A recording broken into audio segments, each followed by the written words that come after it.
Hello ladies and gentlemen, Top Hat Gaming Man here, and as you can probably tell by looking at all of my surroundings, I am finally back home amongst all of my beautiful games. Yeah, I would like to show you this copious amount of fun. However, sadly I am still unpacking. However, in a few days time I am looking to do my first ever game house tour on this channel. And yes, you heard right, I said game house, not games room, because I have bloody 3 of them. I have games rooms. So yes, I will shortly have the other 2 unpacked as well, and as soon as that is done I will give you a grand tour of bloody everything. So earlier this week I made a little video talking about the Sega Saturn and why I personally feel it is perhaps the most underrated games console of all time. A question I asked within that video to my comment section was what do you people believe to be the most underrated system? And a lot of people's responses was actually the Sega Dreamcast. So for that reason, I have decided to discuss today whether I think that the Sega Dreamcast is underrated. So I suppose we will go back to the Sega Saturn for a minute, the console I believe to be the most underrated system of all time. Growing up, when I was a child, in my classroom I do not recall anyone owning Sega Saturns at all. The only times I remember hearing about them really was from children telling me that their stepfather had one, or their sister's older boyfriend and stuff like that really. Further to that, I did get one small go on it as well. I actually got to play on a demo unit in Dixon's, and I played that horrible Sonic R game, which I suppose was slightly traumatizing. So due to all of this, I kind of had a little bit of a negative opinion towards the Saturn, which was rather ignorant I suppose, because I kind of just looked at it as a more expensive, crappier version of the Sony PlayStation. Because the games I associated with it were games like Resident Evil, Rayman, Tomb Raider, games like that, you know what I mean, Die Hard, all the multi-platform games, basically the AAA games of their day, because those were the games people were talking about. What I wasn't aware of, was the vast amount of exclusives that were available on the platform, particularly in Japan. So one could say at the time I didn't really rate the Sega Saturn. So that's why I look at it as so underrated, because I didn't rate it and no one I knew rated it either. Everyone opted for the PlayStation or the Nintendo 64, which is why to me it's underrated, because we didn't give it the respect it deserved. Let's talk about the Dreamcast on the other hand. From my personal experiences, it was a different kettle of fish with that console altogether. The console at the time was the most powerful gaming unit ever in existence, apart from PCs obviously. We say games console, that's probably a nice word for it. It was the most powerful games console of all time. So for that reason, literally every single teenage boy I knew wanted a Sega Dreamcast in their bedroom. Bloody everyone wanted them. It wasn't like the Saturn, which people looked down on. Everyone wanted the Dreamcast. There was hype around the bloody thing. One of my childhood friends, for example, I actually recall him getting a job illegally in the corner shop what was on my road. He was only about 13 or 14 years old or something like that, and he was working for £2 bloody 50 an hour, which is rather hilarious, which is why I suppose the person was willing to employ him, because he was willing to work for peanuts. I suppose you pay peanuts, you get monkeys. But that monkey managed to afford to buy a Sega Dreamcast. Yeah, lucky him. So yes, my first experiences was with the Sega Dreamcast was on launch when he got that Sega Dreamcast.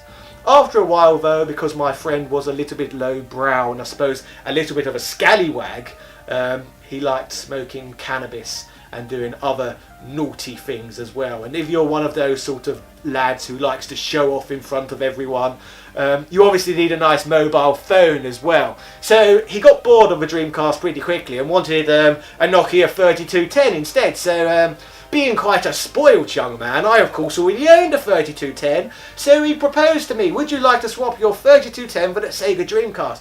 And obviously being someone who values games far more than I would talking to people, of course I thought that was a great trade. However, my mother sadly placed an embargo on the deal because she bought me the 3210 and said, you're not allowed to swap presents, you have to keep them.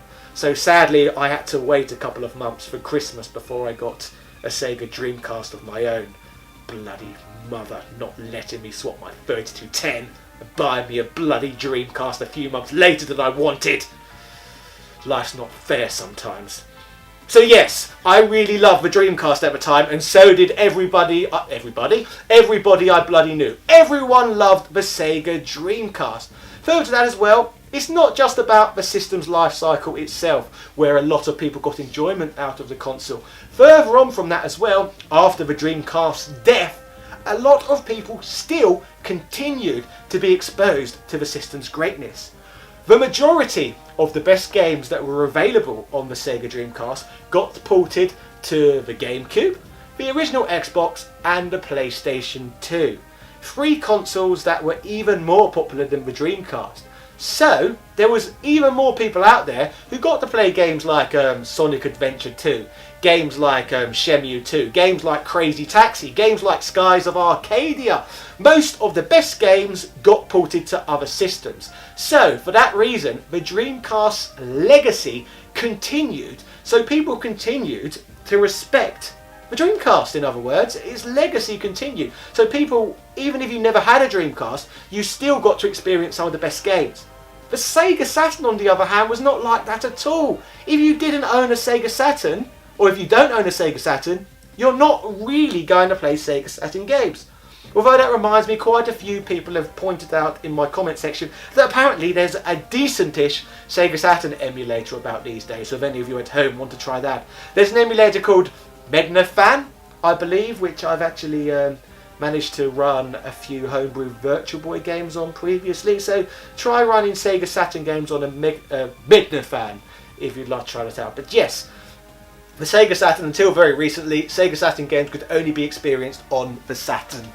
This, the Dreamcast, on the other hand, nearly all of the best games got ported to other systems.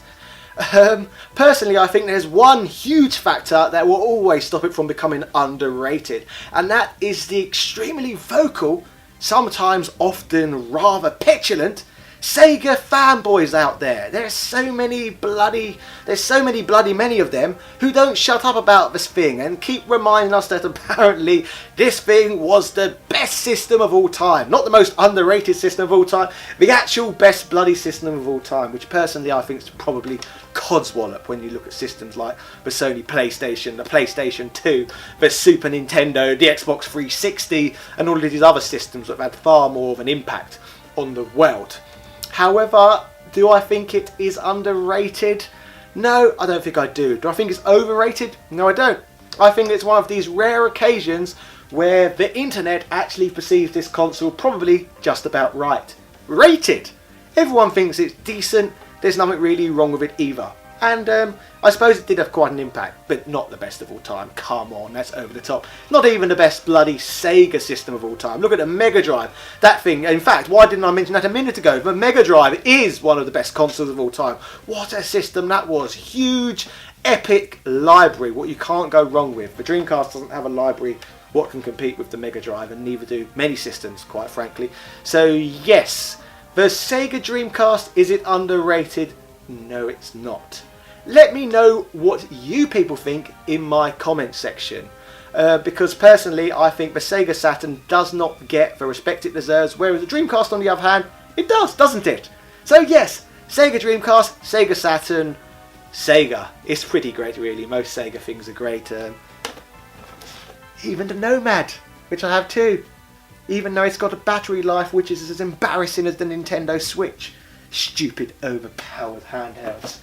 Cheerio! Born in London in 86, a stachio gent named Richard Parliament. He loves to wrestle, but he loves one more thing: handhelds round the world. He fights in his comments and he argues with fans. It's a problem no one understands. If there's two things he loves, it's gaming and handhelds round the world. Drinking fine wine, fighting fanboys, handhelds round the world. Top Hat Gaming Man.